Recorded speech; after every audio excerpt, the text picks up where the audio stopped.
তৰুণ, মইনুল, ৰূপেন আৰু বিজয়, তোমালোকে এইফালে পজিশ্যন লোৱা। পজিশ্যন!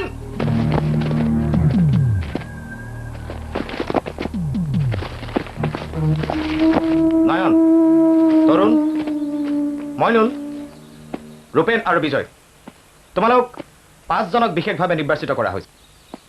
এতিয়া তোমালোকে সংগঠনৰ সকলো নিয়ম নীতি পালন কৰি বৰুৱা ছাৰৰ নিৰ্দেশ অনুযায়ী অপাৰেশ্যনত যাব লাগিব। কাৰোবাৰ কিবা আপত্তি আছে? ঠিক আছে, এতিয়া তোমালোক যোৱা। ফাষ্ট! এতিয়া তোমালোকে মোৰ লগে লগে কোৱা, তুমি মই কোন? তুমি মই কোন? বন্ধুসকল, কি সংগ্ৰাম কৰিছা? কি সংগ্ৰাম কৰিছা? কি শিক্ষা লৈছা? কি শিক্ষা লৈছা? কি তুমি সৈনিক? কি তুমি সৈনিক? হ'ব, মই তোমালোকক এটা কথাই ক'ব খুজিছো, নিষ্ঠা আৰু সততা থাকিলে, হাৰিলেও হাৰ নমনা একোটা মন থাকিলে মানুহ কেতিয়াও পৰাজিত নহয়। কাৰোবাৰ কিবা সন্দেহ আছে? ভাল কথা। গতিকে এতিয়াৰ পৰা তোমালোকে নিষ্ঠাৰে সৈতে আত্মনিয়োগ কৰা। নয়নহঁতৰ দৰে তোমালোকো অতি কম সময়ৰ ভিতৰতে কৃতকাৰ্য হ'ব পাৰিবা। কাৰোবাৰ কিবা সন্দেহ আছে? Yes, Delta 1 carry on. এটা মেছেজ আছে, আমাৰ অপাৰেশ্যন সাকসেসফুল হৈছে। বৰুৱা ছাৰ আহি পাই গৈছে। Over. Okay, over and out. আমাৰ সকলোৰে বাবে এটা ভাল খবৰ আছে, বৰুৱা ছাৰ অপাৰেশ্যনত সম্পূৰ্ণভাৱে কৃতকাৰ্য হৈছে। এতিয়া আমি সভাঘৰত লগ হ'ম, ব'লা।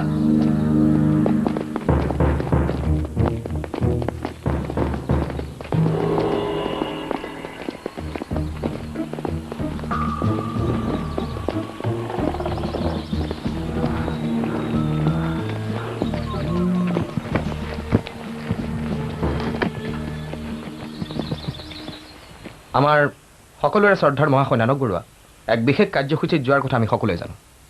আগৰ কেইবাৰৰ দৰে এইবাৰো বৰুৱা ছাৰ তেখেতৰ কাৰ্য সফলতাৰে সম্পন্ন কৰি নিৰাপদে ঘূৰি আহিছে। খন্তেক পিছতে তেখেত আৰু এইবাৰ তেখেতৰ সহযোগী ইউছুফ ইয়ালৈ আহিব। তাৰ আগেয়ে মই অন্য এটা ঘোষণাহে কৰিব খুজিছোঁ। সেয়া হৈছে আমাৰ এইবাৰ প্ৰশিক্ষণৰ শ্ৰেষ্ঠ কেডাৰ হিচাপে বিবেচিত হোৱা নয়ন ফুকনক বৰুৱা ছাৰে আজিৰ এই সভাতে ৰেংক প্ৰদান কৰিব। আজিৰ পৰা নয়ন হ'ব আমাৰ এই সংগঠনৰ ছেকেণ্ড লেফটেনেণ্ট। কংগ্ৰেচুলেশ্যন।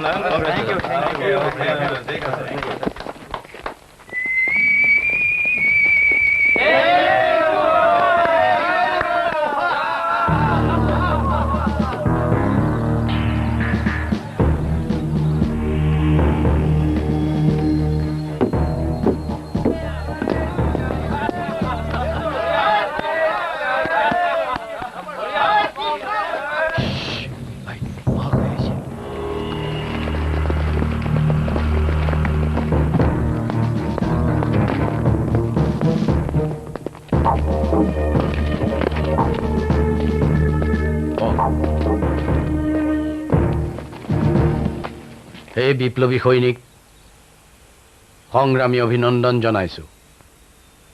এয়া আনন্দ উল্লাসৰ সময় নহয়। এটা অপাৰেশ্যনৰ কৃতকাৰ্যতাই বিপ্লৱৰ বিজয় নুসূচায়। কেইটামান নৰপশু শত্ৰুক নিধন কৰিবলৈ যাওঁতে আমি বহুতো নিৰ্বোধ নিৰ্দোষ মানুহৰ জীৱন উচৰ্গা কৰিব লগা হ'ল। বিপ্লৱৰ মহান কাৰ্যত আমাৰ উদ্দেশ্য সিদ্ধিৰ স্বাৰ্থত আমি এই ত্যাগ কৰিব লগা হৈছে। এয়া সঁচাকৈ আমাৰ বাবে এক নিদাৰুণ সত্য। আহক আমি সকলোৱে এই নিৰ্দোষী বিদেহী আত্মাবোৰৰ শান্তিৰ কাৰণে 1 মিনিট মৌনতাৰে সদ্গতি কামনা কৰোঁ।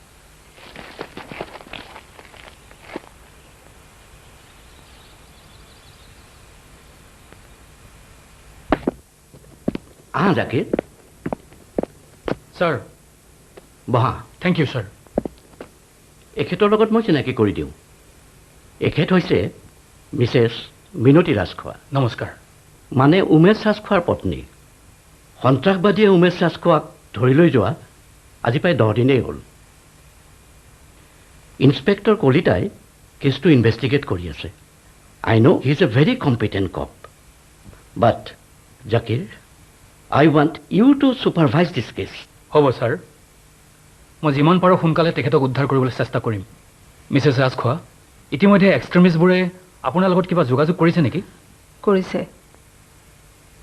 তেওঁলোকে এওঁৰ জীৱনৰ বিনিময়ত 10 লাখ টকা ডিমাণ্ড কৰিছে। আপোনালোকেতো জানেই মোৰ স্বামীৰ কথা। নিজৰ গৱেষণা আৰু সামাজিক কামতেই মানুহজনে জীৱন উৎসৰ্গা কৰিছে। আমাৰ নিজৰ সৰু ঘৰটোৰ বাহিৰে আন একো নাই। এতিয়া এওঁৰ বিশ্ববিদ্যালয়ৰ দৰমহাও বন্ধ। আমাৰ সাধাৰণ পৰিয়ালটোৱে এতিয়া খা খৰচৰ কাৰণেও সমস্যাত পৰিছোঁ।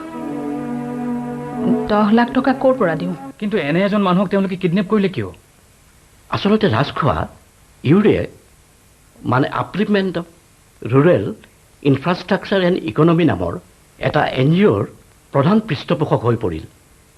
আৰু তুমিতো জানাই জাকিৰ, এনেধৰণৰ বহুতো NGOই অবৈধভাৱে প্ৰচুৰ ধন ঘটাৰ আহিলা হৈ পৰিছে।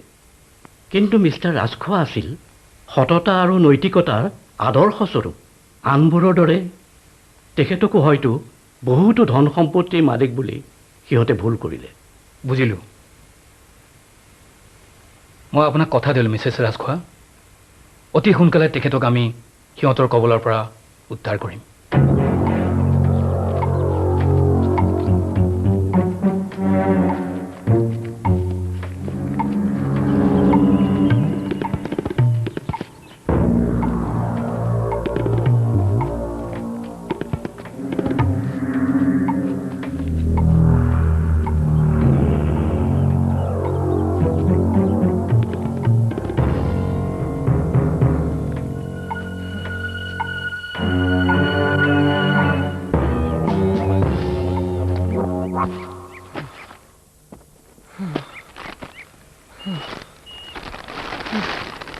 খাওক, সোনকালে খাওক, আমি বহুত দূৰ যাব লাগিব। মোৰ অলপ জিৰণিৰ প্ৰয়োজন। আপোনালোকৰ দৰে এইদৰে ঘূৰি ফুৰাত মই অভ্যস্ত নহয়। তদুপৰি আপোনালোকে ভাবি নাচায় কিয় মই আপোনালোকতকৈ বয়সত বহুত ডাঙৰ। ইয়াতে ক'ৰবাত অলপ ৰেষ্ট লোৱাৰ ব্যৱস্থা কৰিব নোৱাৰিনে? চাওক, এতিয়া ৰেষ্ট লোৱাৰ সময় নাই। আপোনাৰ শাৰীৰিক কষ্টতকৈ জীৱনৰ নিৰাপত্তা আমাৰ বাবে বেছি প্ৰয়োজনীয়। যেতিয়ালৈকে ওপৰৰ পৰা কোনো এটা নিৰ্দেশ নাহে আপোনাৰ মুক্তি বা মৃত্যুৰ তেতিয়া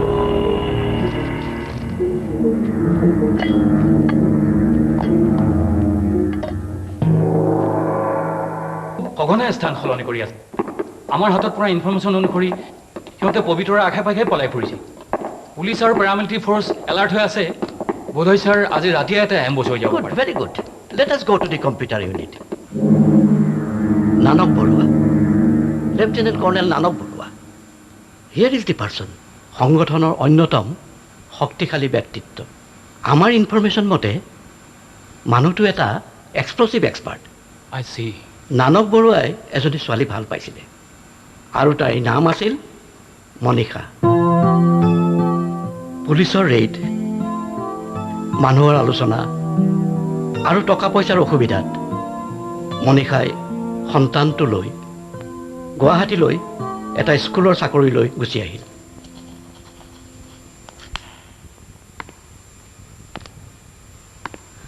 We cannot have ecological movement designed to prevent violence against nature unless the principle of non-violence becomes central to the essence of human culture. কথাষাৰ কৈছিল মহাত্মা গান্ধীয়ে। তেওঁ কৈছিল প্ৰকৃতিৰ বিৰুদ্ধে সন্ত্ৰাস বন্ধ কৰিবলৈ আমি নিজে অহিংস নীতিত বিশ্বাসী হ'ব লাগিব। মেডাম, কেতিয়াবা সশস্ত্ৰ বিপ্লৱী কিছুমানেও অভয়াৰণ্যত চোৰাং চিকাৰীক হত্যা কৰা বা শাস্তি দিয়াৰ কথা আমি বাতৰি কাকতত পাওঁ। প্ৰকৃতিক সুৰক্ষা দিবলৈকে জানো তেওঁলোকে এইবোৰ কৰা নাই? এয়া জানো অন্যায়? তুমি বৰ ভাল প্ৰশ্ন কৰিছা। বহা। আচলতে কি জানা, হিংসাৰে হিংসাক নহয়, দোষীক শাস্তি দিবৰ বাবে আমাৰ দেশত বহুতো আইনগত ব্যৱস্থা আছে। যিকোনো লক্ষ্যত অহিংসাৰ পথেৰেহে উপনীত হ'বগৈ পাৰি। গান্ধীজীয়ে এনেদৰেই ভাবিছিল আৰু ময়ো ভাবোঁ। Silence, please. আজি ক্লাছৰ সময় শেষ হ'ল এই বিষয়ে যদি কাৰোবাৰ প্ৰশ্ন আছে মই নেক্সট ক্লাছত বুজাই দিম কিন্তু লেচনবোৰ তোমালোকে খৰচি মাৰি পঢ়িবা অকল পৰীক্ষাত ভাল নম্বৰ পাবলৈকে নহয় কথাবোৰ নিজেও চিন্তা কৰি চাবা কাৰণ সুস্থ চিন্তাইহে এটা জাতিক জীয়াই ৰাখিব পাৰে আৰু তোমালোক আমাৰ ভৱিষ্যত এই মনিষা তোমাৰতো আজি আৰু ক্লাছ নাই মোৰ আৰু 3টা আছেই জানা 3টা আচলতে এটা কিন্তু প্ৰিন্সিপাল ছাৰে গোস্বামী ছাৰৰ ক্লাছ দুটাও মোকেই কৰিবলৈ কৈছে গোস্বামী ছাৰ গাঁৱলৈ গৈছে নহয় আজি বোধহয় পাবহি কাইলৈৰ পৰা তোমাৰ প্ৰব্লেম নহয় আৰু ক'ত প্ৰব্লেম নহ'ব মোৰতো প্ৰব্লেমৰ শেষ নাই আমাৰ এওঁ যেতিয়াৰ পৰাই শিক্ষামন্ত্ৰীৰ পিয়ে হৈ আহিল তেতিয়াৰ পৰাই মোৰ শান্তি নোহোৱা হ'ল নহয় অৱশ্যে ময়ে আমাৰ স্কুলৰ প্ৰায়বোৰ প্লেনৰ টিচাৰ ৰিটেনশ্যন এওঁক কোৱাই কৰাই দিছোঁ আৰু কিয়নো নকৰিম কোৱাচোন নিজৰ মানুহটোৱে যেতিয়া মন্ত্ৰীৰ লগত আছে লগৰ বন্ধু বান্ধৱীবোৰৰ সৰু সুৰাও কাম এটা কৰি নিদিবনে ঠিকেই ভাল কথাহে ভাল কথা মানে আমাৰ লগৰ ধীৰেণ কলিতাই কি কৰিছে তুমি নাজানা নহয় নাজানো কি কৰিলেনো ডাঙৰ কাণ্ড এওঁকতো কামটো কৰি দিয়াৰ পিছত ঘোচ দিব খুজিছিল ঘোচ ইণ্টাৰেষ্টিং ঘটনা এওঁ কি ক'লে জানা কি ক'লে এওঁ ক'লে মই ঘোচ ঘাচ খাই 2 নম্বৰী কাম কৰা মানুহ নহয় তাতে হৈছে আপুনি মোৰ ৱাইফৰ সহকৰ্মী সেয়ে মই আপোনাক অকমান সহায় কৰি দিব খুজিছোঁ যাওক যাওক আগলৈ আৰু এনে কাম নকৰিব তাতে আপুনি হৈছে শিক্ষক মানুহ মই যে এনেকুৱা লাজ পাইছোঁ জানা আচলতে কি জানা কলিতাৰো দুখ নাই আমাৰ ছিষ্টেমটোৱে এনেকুৱা হৈ পৰিছে ঘোচ ঘাচ নোহোৱাকৈ চৰকাৰী অফিচত যে কাম হয় সেয়া ভাবিবই নোৱাৰা হৈ পৰিছে তুমি ঠিকেই কৈছা শুনিছোঁ আমাৰ এওঁৰ আগতে যিজন আছিল তেওঁ বোলে দালালি কৰি কৰি 3মহলীয়া ঘৰ সাজিলে 2খনকৈ ছুপাৰ চিটি বাছ কিনিলে কিন্তু মই কওঁ নালাগে দিয়া আমাক সেইবোৰ